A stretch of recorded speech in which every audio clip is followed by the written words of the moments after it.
গপ্পপুল্লকালে আপনাদের স্বাগতম।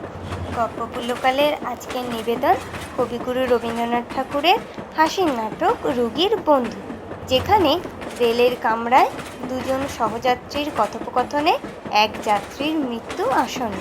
প্রধান চরিত্রে দুঃখীরাম ও বিশ্বনাথ। গন্তব্য স্টেশন গপ্পপুর। পরবর্তী স্টেশন গপ্পপুর। সকল যাত্রীদের উদ্দেশ্যে জানানো হচ্ছে পুরো গল্পটি শুনে মন্তব্য এবং উৎসাহ প্রদান করার জন্য অনুরোধ করা হচ্ছে।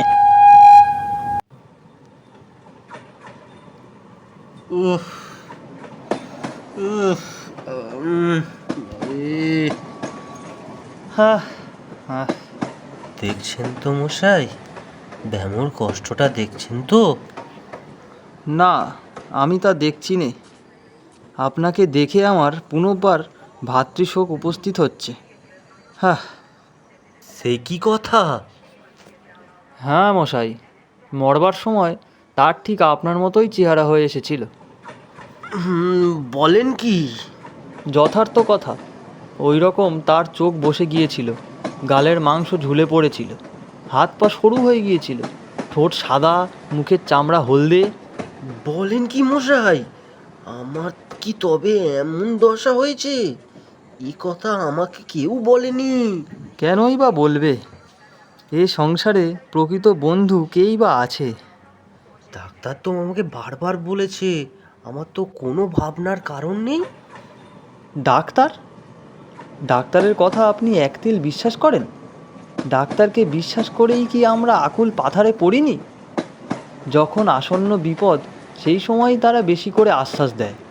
অবশেষে যখন রোগীর হাতে পায়ে খিল ধরে আসে, তার চোখ উল্টে যায়, তার গা হাত পা হিম হয়ে আসে, তার ক্ষমা করুন মশাই, মশাই আর বলবেন না মশাই, আমার গা হাত পা সত্যি সত্যি হিম হয়ে এসেছে।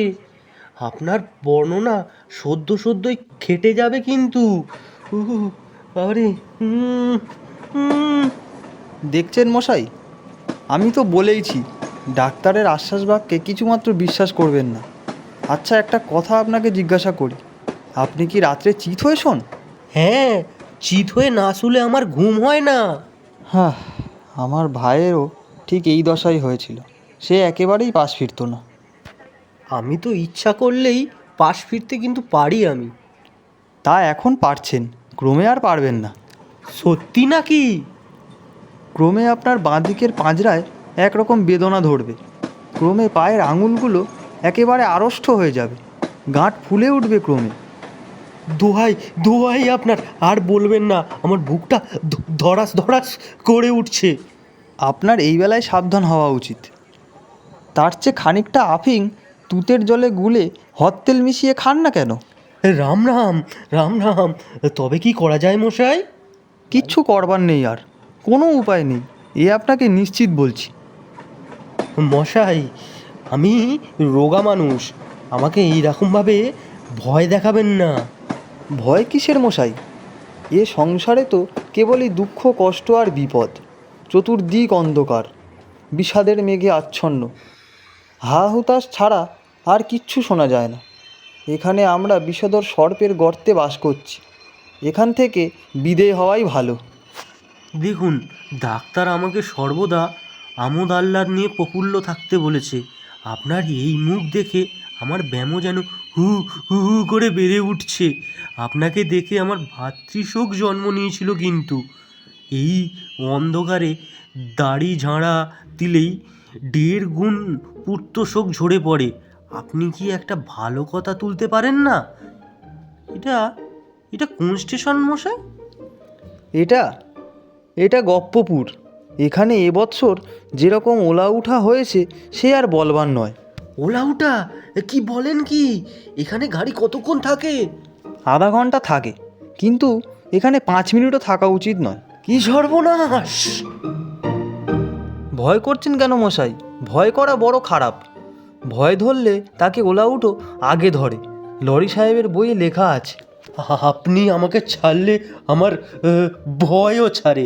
আপনি আমার হাড়ে হাড়ে কাঁপুনি ধরিয়েছেন।